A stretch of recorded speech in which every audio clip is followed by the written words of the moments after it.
This one's a little bit of a rant, so I apologize. On Sunday, May 22nd of 2022, the former Pheasant Run Resort caught on fire. A bunch of people went out to take pictures like people do. Heck, I'm a photographer, I probably would have. A few people decided to take drone photography. I probably would too. Oh, wait a minute. No, I wouldn't, because I would have done before you fly ahead of time, and I would have found out that area happened to be Class D restricted airspace from the surface to 3,300 feet.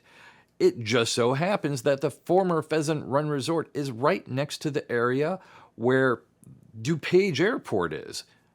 It gets worse than that.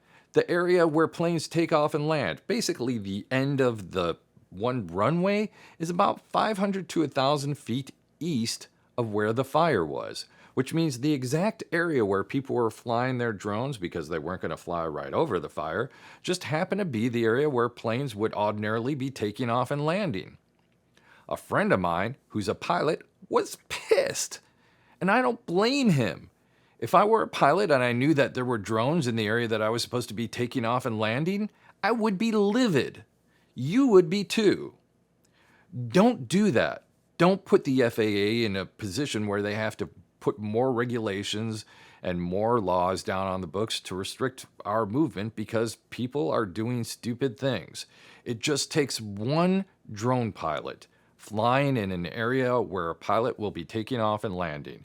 It just takes one bad incident and we're all going to be grounded.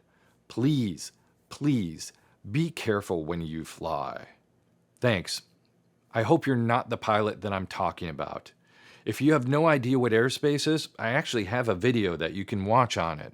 Like and subscribe my other videos too. If you're not the person that I'm talking to, if you had nothing to do with this, thanks for being a safe pilot. Fly safe.